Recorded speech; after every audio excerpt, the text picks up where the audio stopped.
I have been on a minimalist journey for the past several months. I've decluttered over half of my overall possessions, and I am absolutely loving the way I feel, loving the way my house feels.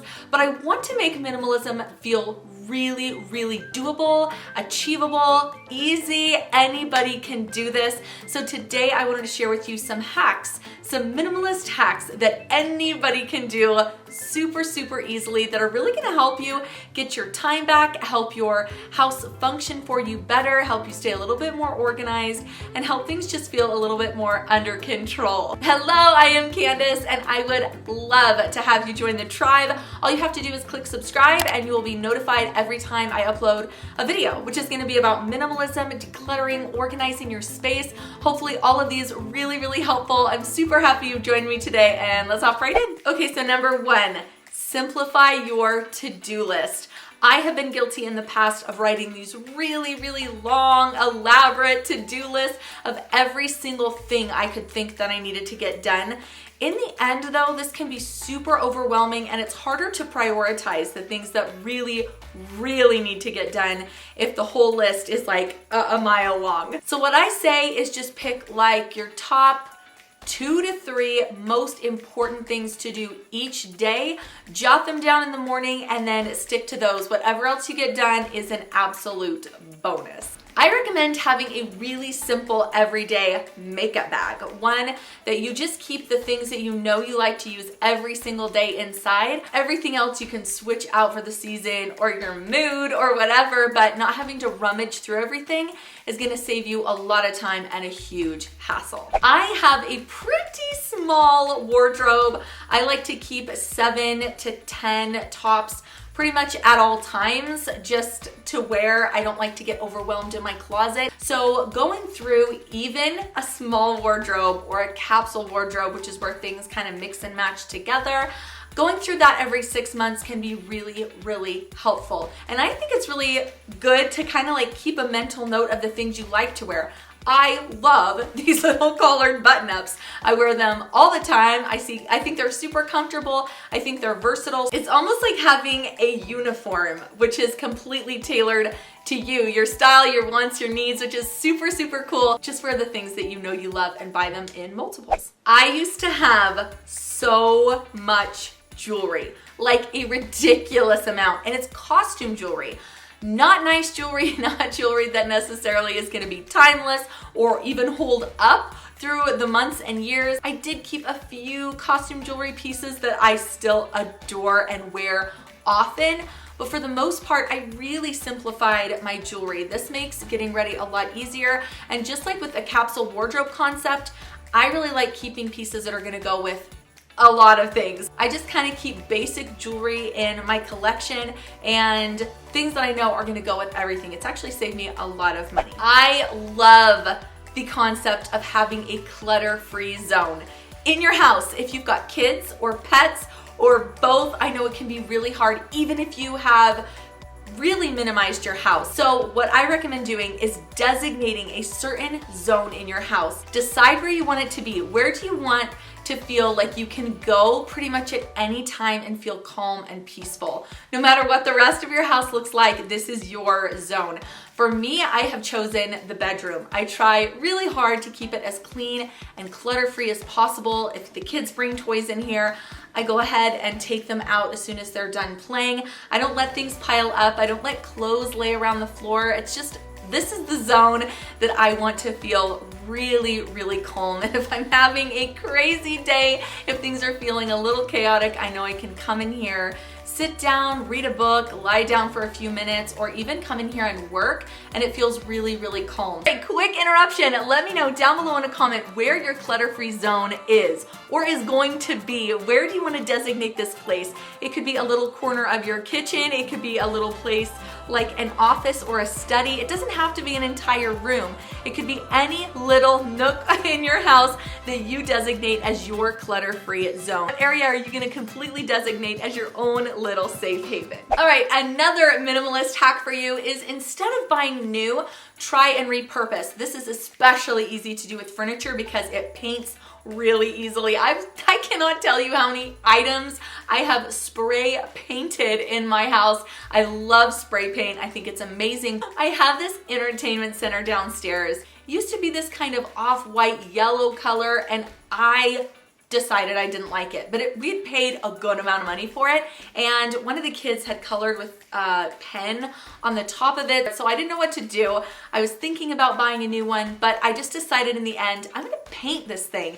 It took me an hour to completely transform this piece of furniture. Now it's white, it goes better with my decor. I absolutely love it. It was so inexpensive, so easy. So sometimes if you're looking at something in your house and you're kind of thinking you might want to replace it, get something new or different, maybe try and think of how you can actually just change what you have a little bit, maybe with adding some things, new knobs, painting it, and see if it can turn into something you actually end up loving. Okay, that moves me beautifully into my next hack, and that is to use white. Neutral colors are really great. I use a lot of gray. I have black in my house, lots and lots of white, and then I have one little pop of color. And for me, this works great because it always feels nice and calm. It also helps it feel a little bit more clean.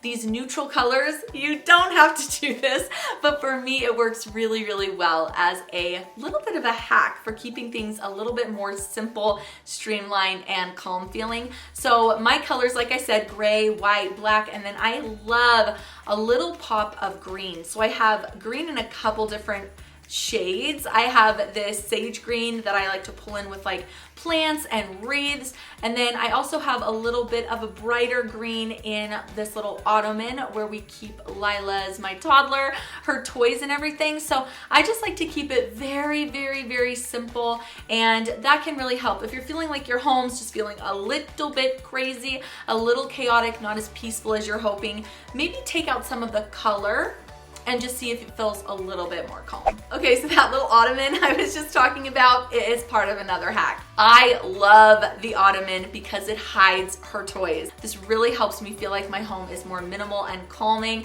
So I like things that close, so it's very functional. She also loves to come and sit on it, and of course it's storage, but it's also cute and part of my home decor. So as you're going through your house, kind of think of where you can hide things that you really use.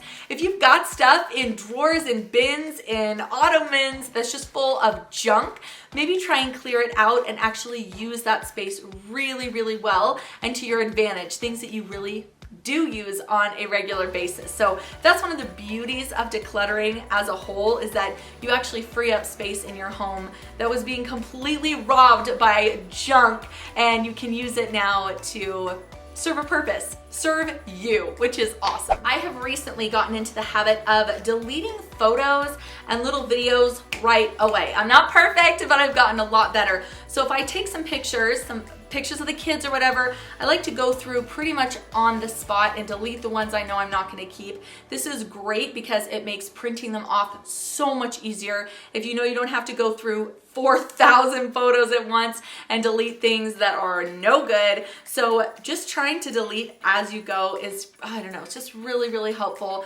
and it saves storage on your phone. It saves you time when you go to print. There's a lot of benefits, and then your phone is also a little clutter-free zone in and of itself. My next minimalist hack is to not have one-time wonders. And what I mean by that are CDs you only listen to one time, magazines you looked at, never gonna look at again, a book that you read, you're done with it. These can go. You don't need to store them in your home. They're taking up real estate, they're taking up your time and energy, you don't need them. So one-time wonders, you know what, this goes for toys as well, now that I think about it. Toys that your kids only played with once, they just can go. You can donate these. You don't need them taking up your time. So try to avoid, if you can, buying one-time wonders, and then try and get rid of the ones that you have, and then you only have things in your house that are really serving you and that you truly enjoy because you go back to them again and again. All right, my next hack is to just check your emails like twice a day at the most and have a designated time for it. I am going to be completely honest, which I always am, but I like to admit little things to you guys that I'm kind of struggling with, just so that you feel like you are not alone and I'm human too. So I have a really bad habit of checking my emails multiple times a day. I don't love this habit. I want to break it, and this is going to be a hack. Just check your email twice a day. Maybe once in the morning, maybe once at night, but let me know. Do you guys do this too? Do you like check your email multiple times a day? Oh, I have to stop. I am a huge fan of displaying kids' artwork. I love it. I think that makes them feel proud of themselves. I love acknowledging the work that they've done. I think this is so great, but I am not a fan of displaying it on the refrigerator. I don't think a cluttered fridge is very conducive to calm and peace and minimalism in general. So what I recommend is getting a separate magnetic board. These are actually not too hard to come by, and having it somewhere else in the house that's designated as the place for artwork. Maybe even bills that you need to pay, anything that you would normally think to put on the fridge. I say put it on this separate magnet board. I don't even like having magnets on my fridge. To me, the visual clutter is not good. I do not personally like it. So there are solutions. That's the point. It doesn't have to be the fridge. We kind of think of it just because I feel like that's kind of how we've all grown up, is just tacking things onto the fridge. I would pick somewhere else in the house to put a magnet board. I love this magnet board. It works awesome for us, and my kitchen is able to stay nice and clean looking. I really hope this gave you some ideas of things that you can do. As always, I like to say, don't overwhelm yourself. That is what this is all about, is trying to stay calm and let the overwhelm kind of go. So try maybe picking 1 or 2 of these to implement in your life. See how it works, see how you feel. Thanks again for watching, and don't forget to hit subscribe on your way out and give this a thumbs up, and I will catch you in the next one. Bye!